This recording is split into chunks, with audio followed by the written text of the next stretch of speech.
I'm from North Texas, with my district being in Dallas.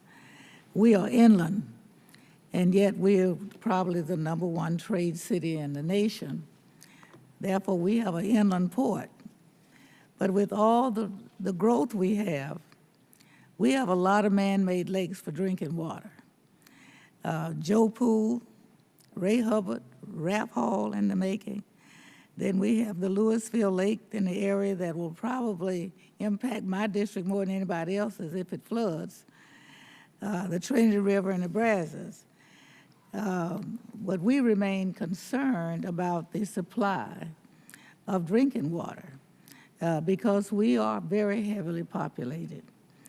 In general, in an article that was published in March of this year, you were quoted as saying that another big question we're really trying to look at are the ramifications of the budget cuts on other agencies that we're trying to work with.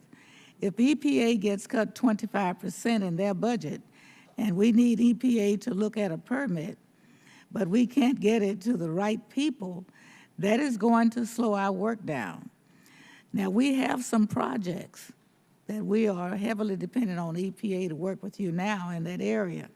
Can you elaborate on this point for the subcommittee and state if you believe insufficient funding at EPA may inadvertently affect the pace of the completion of these core projects? Yes, ma'am. Good question. Again, back in March or April, we weren't exactly sure what the other agencies were going to get with respect to their budget. There was some dramatic cuts. Some of those other agencies were proposed to have been cut up to 31%. We work very, very collaboratively with those interagencies. So if there's an issue out there and Fish and Wildlife has to give an opinion or EPA, we want to make sure that we are given a federal solution back to this, not just a Corps of Engineer recommendation.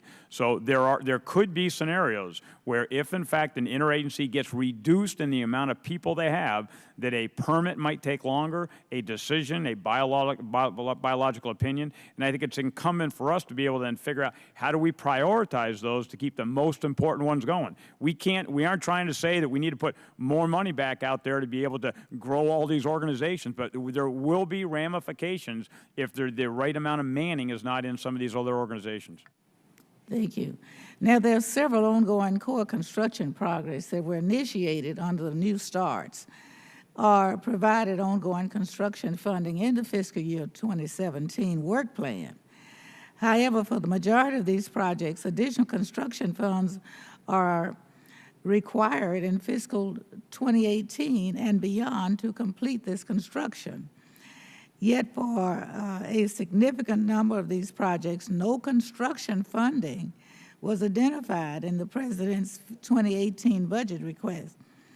As you know, inefficient funding of construction projects can cause a delay in the realization of benefits of these projects, where we are, in many places, depending on stopping of flooding or providing for drinking water. What is your plan to try to complete projects that obviously are necessary if they've already been identified?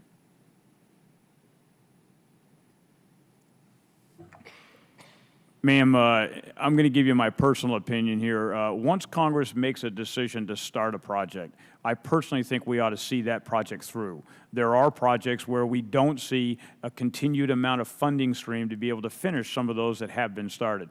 The best thing we can do is to continue to be able to justify those, so when the committee makes decisions on money, whether it's or the administration in the budget or the committee in the work plan, then we're able to go back and try to keep the momentum going on those. Because it goes back to the longer you take to build something, the more expensive it gets. That's just the laws of human nature. And Mr. Lamont, you want to jump in? Yes, ma'am. I want to also add that it is clear that as these things are drug out, they are going to get more expensive. Unfortunately, as a result of the tight competition for these funds, it makes things difficult when you're authorizing projects. They're added to the backlog, and they can't get to construction. That's why I think you're seeing a lot of project sponsors willing to use some of the tools that this authorization committee has provided, which is to allow sponsors to start the work, fund the work themselves, and then hopefully have the federal government catch up. In fact, what we're seeing in a lot of cases, this is very obvious. We're having to go back and look at the economics to see if it can compete for New Start funding or continuation of funding. And that gets to be very difficult because you get in kind of a tug back and forth here. You've already completed a chief's report, the project authorized. Will it compete for New Start construction? It may. It may be funded by a work plan. Can it be continued in the budget? It may not compete because of the benefit-cost ratio. There needs to be a concerted effort at looking at how I think this nation is going to move forward relative to authorization of projects, construction, and the consequences of delaying these things, and maybe the tools that are available to other entities such as public partnerships to keep things rolling. This is a very valid question that we've heard not only at this committee, we've heard it through the Appropriations Committee staff also. Thank you, ma'am. Thank you very much, and my time has expired, but let me express my appreciation for the work of the Corps, the responsibility that you take, and the great responsibility ahead of you. Thank you. Wanted to check with you all. I know we talked about taking a brief break. I believe Mr. Webster has one more question left. I've got a number of questions. How are y'all doing? Any urgent